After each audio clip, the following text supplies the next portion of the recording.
এখানে আমি মিষ্টি লাউ আর গাজর সিদ্ধ দিয়েছি, এগুলা দিয়ে আমি সুন্দর একটা রেসিপি বানাবো। এটা মিষ্টি আলু এখন সুন্দর করে ব্যালেন্ড করে নেব।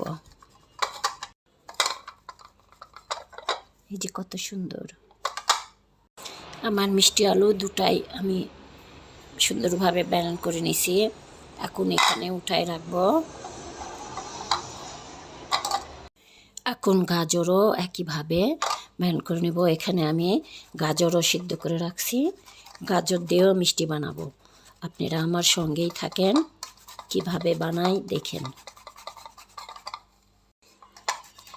এই গাজরের মিষ্টি আসলে আমি আগে কোনো দিন বানাইনি, আজকেই ট্রাই করতেছি। আপনারা আমার সঙ্গে থাকবেন।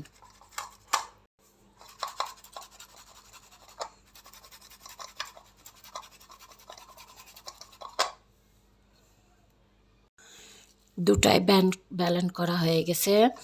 আর এই কালারের মিষ্টি আলু কেউ দেখেছেন নাকি কমেন্টে জানিয়ে যাবেন। যারা শিনশানের কার্টুন দেখেন তারা অবশ্য বলতে পারবেন।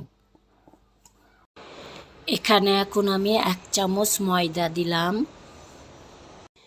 1 চামচ গুঁড়া দুধ দিলাম, একটুখানি বেকিং সোডা দিলাম। আমার গলাটা ভালো না, কেউ কিছু মনে করবেন না। ঘি দিলাম 1 চামচ।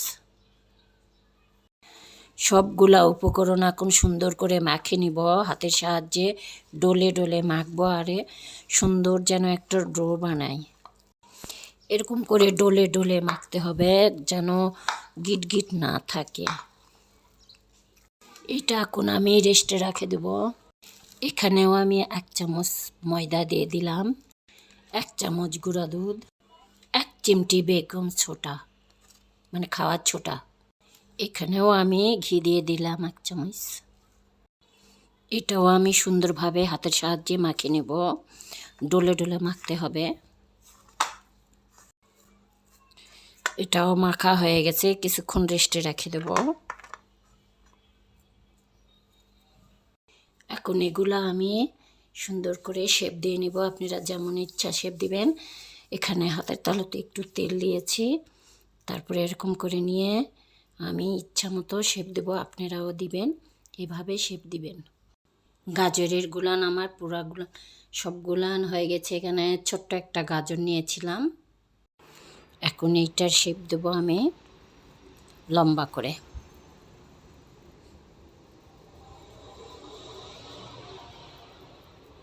এই যে এইভাবে রাখবো আমি। কড়াইয়ে অনেক বেশি তেল দিয়েছি, ডুবো তেলে ভাজতে হবে। এখন আমি আগে গাজরের এগুলান ভাজে নিব। এখানে লাড়া যাবে না, একা একা যখন উপর দিক দিয়ে ভাসে উঠবে তখন উল্টায়ে দেব। একা একা উপর দিক দিয়ে ভাসে উঠতেছে, এখন আমি একটু নিচে লাড়া দেই, দেখি। হ্যাঁ, এভাবে কড়া করে ভাজে নিব।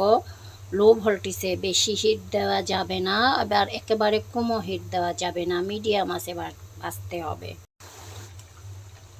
আমি এখন এইটা উঠাই নেব, দেখতেই পাচ্ছেন একবারে হয়ে গেছে। এখন আমি এটা উঠাই নেব।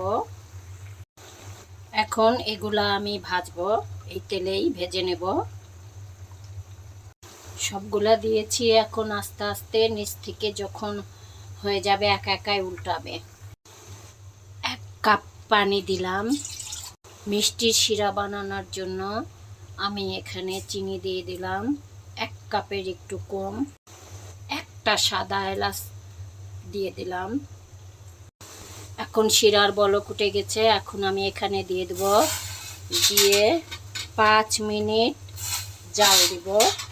5 মিনিট জাল দিলেই আমার মিষ্টি গাজরের মিষ্টি হয়ে যাবে। এখন আমি ঢাকনা দিয়ে সুন্দর করে ঢেকে দিব। এভাবে 5 মিনিট ঢেকে দেব।